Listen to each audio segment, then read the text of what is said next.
Hello दोस्तों, study promoters में आपका स्वागत है। दोस्तों, आज के इस वीडियो में हम पढ़ेंगे कक्षा 10 के हिंदी के पद्य खंड के अंतर्गत बिहारी लाल जी द्वारा रचित नीति। दोस्तों, यह बिहारी सतसई से हमारे पाठ्य पुस्तक में उद्धृत है। चलिए अब शुरू करते हैं इस नीति को।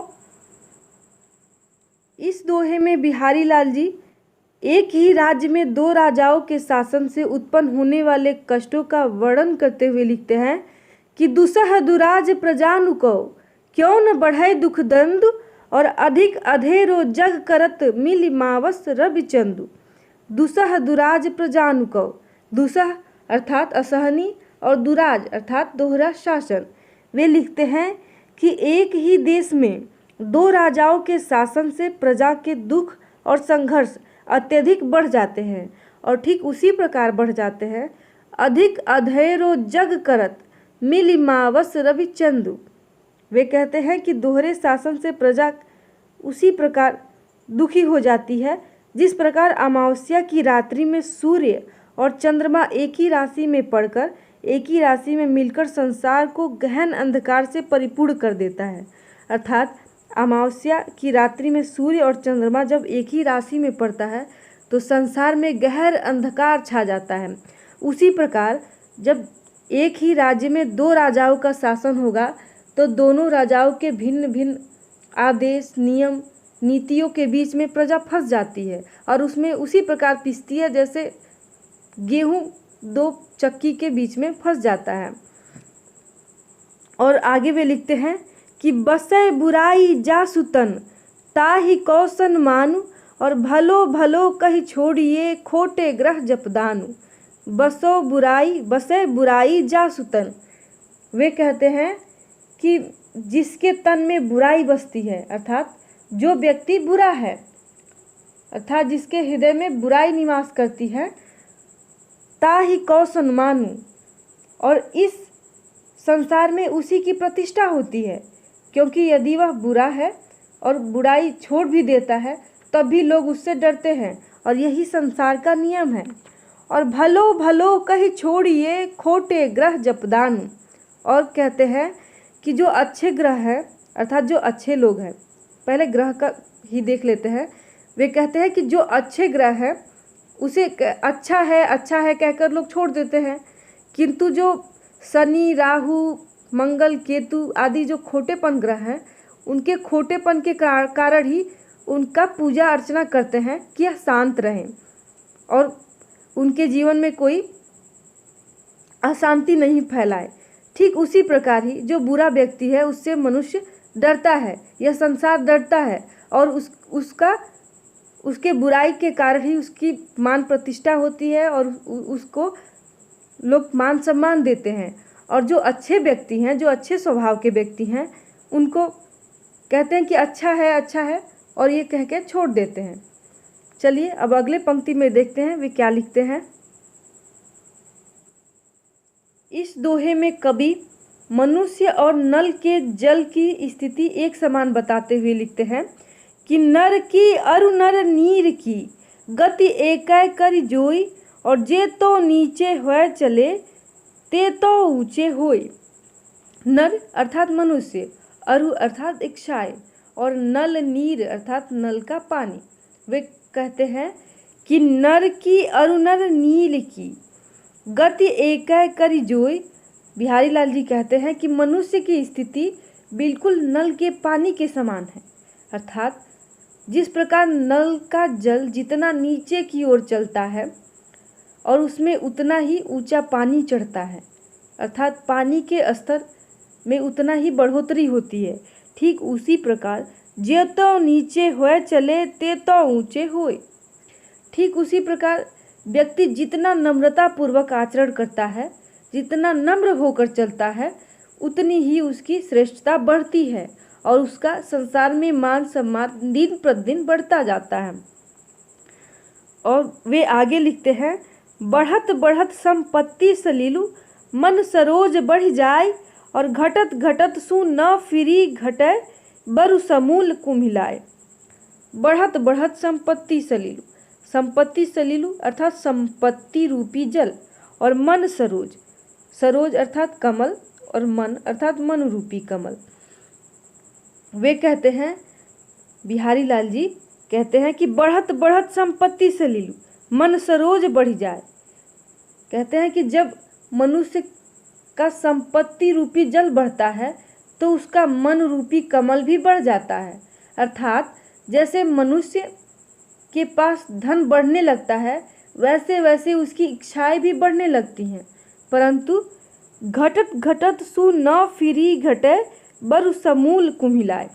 परंतु जब संपत्ति रूपी जल घटने लगता है तब मनुष्य का मन रूपी कमल नीचे नहीं आता, भले ही वह जड़ सहित ही नष्ट क्यों न हो जाए। अर्थात धन चले जाने पर भी उसकी इच्छाएं कम नहीं होती है। जैसे जल के बढ़ने पर कमल नाल बढ़ जाती है लेकिन जल के घटने पर वह नहीं घटती है, चाहे वह जड़ सहित ही मुरझा क्यों न जाए। ठीक उसी प्रकार मनुष्य के पास जब संपत्ति समाप्त हो जाती है फिर भी उसका जो मन जो है जो उसकी इच्छाएं है वह समाप्त नहीं होती हैं और वह ठीक उसी प्रकार मुरझा जाती हैं जैसे कमल मुरझा जाता है। इसीलिए हमारे बड़े पूर्वज कह गए हैं कि धन का बढ़ना ठीक लेकिन मन का बढ़ना ना ठीक। और वे आगे लिखते हैं, चलिए देखते हैं क्या लिखते हैं। जो चाहत चटक न घटे मैलो होय न मित और रज राजस न छुआए तो नेह चिकनो चित्त। जो चाहत चटक न घटे मैलो होय न मित, मित अर्थात मित्र।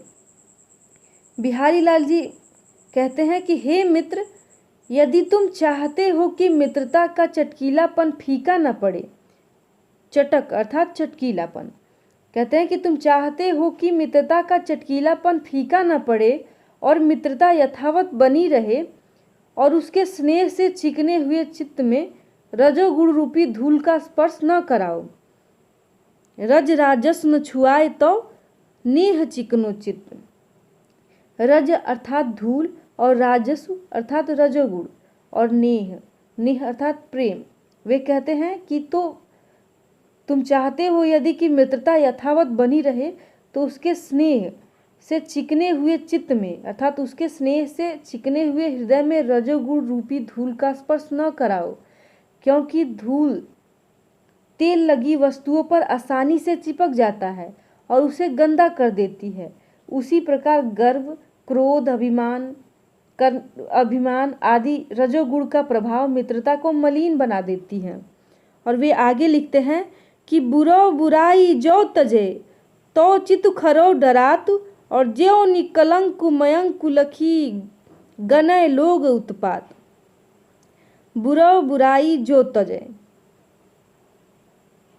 वे कहते हैं कि अगर दुष्ट व्यक्ति अपनी बुराई को त्याग देता है तब भी तो चित खरो डरात, तो जो सच्चे व्यक्ति हैं, जो अच्छे स्वभाव के व्यक्ति हैं, तब भी उसके मन में उसके प्रति संदेह व्याप्त रहता है, अर्थात उसके मन में शंका बनी रहती है। जैसे ज्यो निकलंक मयंक लखी गनय लोग उत्पात, उत्पात अर्थात अपशगुन। कहते हैं कि ठीक उसी प्रकार आशंका बनी रहती है जैसे निष्कलंक चंद्रमा को देखकर किसी अपशगुन होने की संभावना बनी रहती है। अर्थात लोगों का मानना है कि निष्कलंक चंद्रमा हमेशा धरती पर भूचाल ही लाता है। इसीलिए दुष्ट व्यक्ति के प्रति भी यह धारणा बनी रहती है कि जिस प्रकार चंद्रमा निष्कलंक होना असंभव है उसी प्रकार दुष्ट व्यक्ति की दुष्टता छोड़ना भी असंभव है। अर्थात यहाँ पर जो बुरे व्यक्ति हैं उससे जो अच्छे व्यक्ति हैं वे डरते हैं। यही इस दोहे में बिहारी लाल जी समझाते हुए कहे हैं। और वे आगे लिखते हैं कि स्वार्थ स्वीकृतु न श्रम वृथा देख विहंग विचार और बाज पराए पानी परी तू पक्षिन्नु मार। कवि बिहारी लाल जी इसमें राजा जय सिंह को बाज की भांति दुर्व्यवहार न करने के लिए प्रेरणा देते हुए लिखते हैं कि हे बाज, इन छोटे पंछियों अर्थात छोटे राजाओं को मारने से तेरा स्वार्थ सिद्ध होता है, अर्थात तेरा क्या लाभ है। और बाज पराए पानी परी तू पक्षिन्नु मार। वे कहते हैं कि न तो ये सत्कर्म है और न ही तेरे द्वारा किए गए श्रम का तुम्हारा कोई लाभ है, यह कोई सार्थक है। अतः हे बाज, तू भली भांति पहले विचार विमर्श कर ले, उसके बाद कोई काम कर। इस तरह दूसरों के बहकाव में आकर अपने सह साथियों का संहार न कर।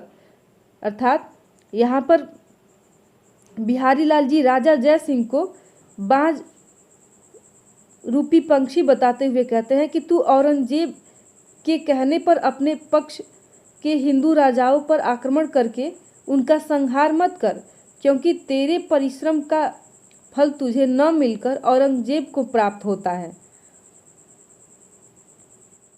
दोस्तों, इस प्रकार यह नीति समाप्त होता है। दोस्तों, यदि आपको यह वीडियो अच्छा लगा है तो हमें कमेंट करके ज़रूर बताएं कि आपको यह वीडियो कैसा लगा, और अपने दोस्तों से भी शेयर करें ताकि उन्हें भी कुछ लाभ मिल सके। और हमसे जुड़े रहने के लिए इस चैनल को तुरंत सब्सक्राइब कर लें और बेल आइकन को हिट कर दें ताकि हमारे नए वीडियो का नोटिफिकेशन सीधे आप तक पहुंचे। और बहुत जल्द हम मिलेंगे फिर से एक नए वीडियो के साथ। तब तक के लिए नमस्कार, धन्यवाद।